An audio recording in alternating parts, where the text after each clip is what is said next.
नमस्कार। आज हम गैसियस स्टेट में थर्ड लॉ के ऊपर बात करेंगे। लॉ का नाम है गेलो-सेक्स लॉ। आइए इस लॉ को डिस्कस करते हैं। देखिए, जैसे कि हम प्रीवियस वीडियोस में देख चुके हैं कि किसी भी गैस की स्टेट को समझाने के लिए हमें चार चीज़ें पता होनी चाहिए: pressure, volume, temperature and moles of gas. दो के बीच में रिलेशन दे रहे हैं और दो को कांस्टेंट रख रहे हैं, क्योंकि इस बार हमारी जो लॉ है वो गेलो-सेक्स लॉ है। ये लॉ सीधा सीधा आपको रिलेशन बताती है प्रेशर और टेम्परेचर में, पर शर्त ये है कि आपको volume and moles of gas constant रखने होंगे।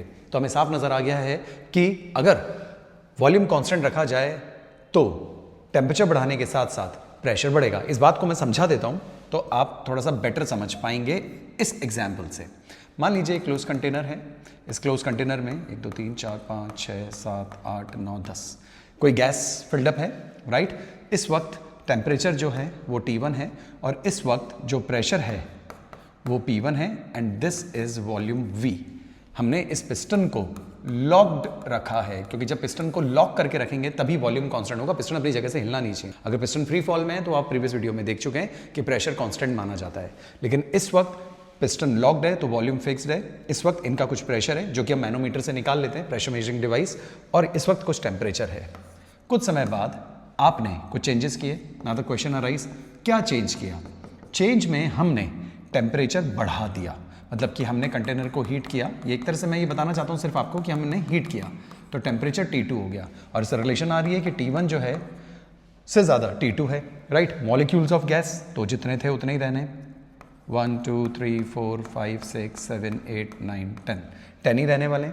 वॉल्यूम मैंने आपसे कहा था पिस्टन लॉक्ड है तो फिक्स रहने वाला है। अब सीधा सीधा क्वेश्चन मेरा आपसे ये है कि टेम्परेचर तो हमने बढ़ा दिया, वॉल्यूम बिल्कुल फिक्स्ड है, तो अब आप मुझे बताइए कि प्रेशर जो वॉल्स पे जो एग्जर्ट होगा वो कम होगा कि ज़्यादा होगा? तो शायद आप समझ गए होंगे कि यहाँ टेम्परेचर कम है, यहाँ टेम्परेचर ज़्यादा है, वॉल्यूम फिक्स्ड है। तो इसका मतलब है जो एनर्जी टेम्परेचर के थ्रू मॉलिक्यूल्स को मिली है उसे वो और तेज़ काइनेटिक एनर्जी से मूव करेंगे और दीवारों पर ज़्यादा कोलिजन कर ज़्यादा प्रेशर बढ़ाएंगे। तो इसका मतलब इस बार ये बहुत ज़्यादा दीवारों पर प्रेशर एग्जर्ट करने वाले हैं as compare to these molecules. Number तो फिक्स्ड है, तो इसका मतलब प्रेशर बढ़ गया। इसलिए हम कहते हैं pressure is directly proportional to temperature, keeping moles of gas and volume constant. उम्मीद करता हूँ बात समझ आ गई होगी, राइट। अब इस बात से अगर हम थोड़ा सा आगे निकलें, यहाँ आए तो P is equals to KT, right. P proportionality का साइन हटाकर हमने कांस्टेंट लगाकर लिख दिया, प्लस आप जीरो कर सकते हैं जिससे कि आप इसको स्ट्रेट लाइन इक्वेशन से कंपेयर कर सकें। अब मैं अगर इसको स्ट्रेट लाइन इक्वेशन से कंपेयर करके इसके लिए कोई ग्राफ प्लॉट करने की कोशिश करूं तो y एक्सिस पर आपको प्रेशर नजर आ रहा है,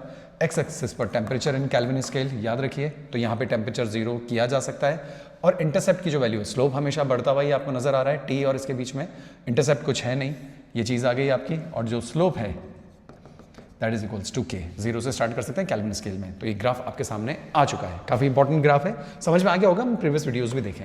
हम एक और अच्छा क्वेश्चन करते हैं यहाँ पे, बहुत ही बेहतरीन क्वेश्चन है, आप उसको भी चेक करें।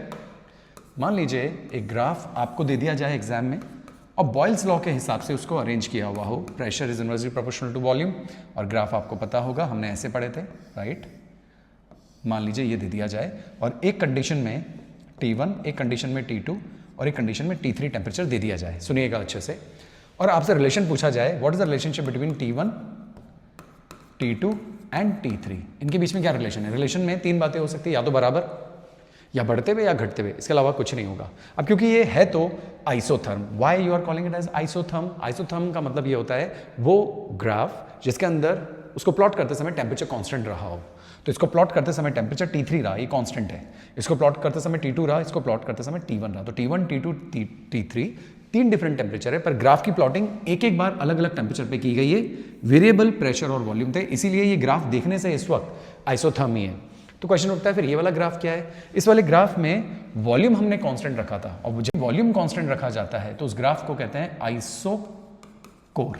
तो ये आइसोकोर है ग्राफ, जहां प्रेशर कांस्टेंट होता है वो आइसोबार, जहां टेम्परेचर कांस्टेंट होता है वो आइसोथर्म। तो यहाँ पे टेम्परेचर कांस्टेंट है। मान लीजिए मैं इन दोनों को हटा देता तो आप मानते हैं कि हाँ T2 पे है, तो मान लीजिए इन दोनों को हटा दीजिए तो T3 पर है, इसको हटा दीजिए, यानी इन तीनों में से किसी एक को भी रख सकते थे। हमने तीन ग्राफ को क्लब कर दिया, तो है तो ये isotherm. My question to you is T1, T2, T3 के बीच में रिलेशन बताइए। कैसे बताएंगे?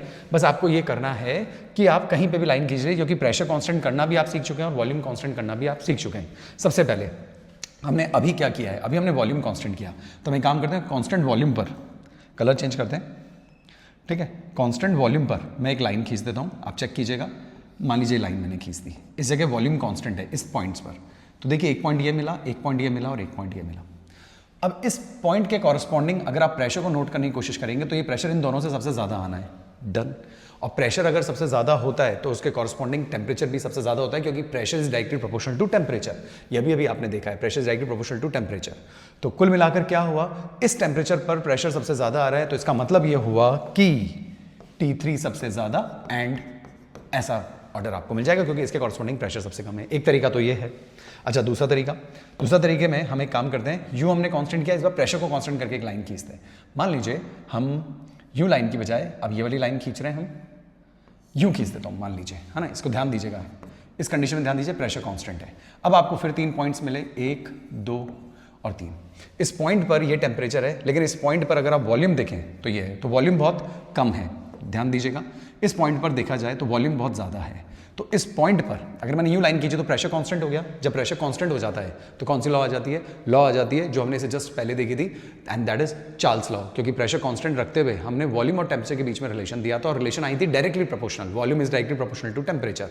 तो यहाँ पे देखा जाए तो प्रेशर कांस्टेंट है इस पूरी लाइन पर, तो यहाँ पे वॉल्यूम सबसे कम है और इस वक्त वॉल्यूम सबसे ज़्यादा है। तो वॉल्यूम जहाँ सबसे ज़्यादा होगा उस वक्त जो टेम्परेचर है वो भी सबसे ज़्यादा होगा। तो इस हिसाब से भी T3, T2, T1 यही रिलेशन आता है। तो ये बहुत इंपॉर्टेंट बात है कि ग्राफ तो आपको बॉयल्स लॉ का दिया है, लेकिन उसके अंदर T1, T2, T3 का रिलेशन अगर आपको निकालना हो तो एक बार आप वॉल्यूम को कांस्टेंट करके रिलेशन चेक कर सकते हैं और एक बार प्रेशर को कांस्टेंट करके रिलेशन चेक कर सकते हैं।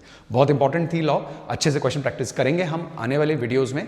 तो नेक्स्ट वीडियो में जल्दी मिलेंगे एवोगैड्रो लॉज के साथ, तब तक धन्यवाद।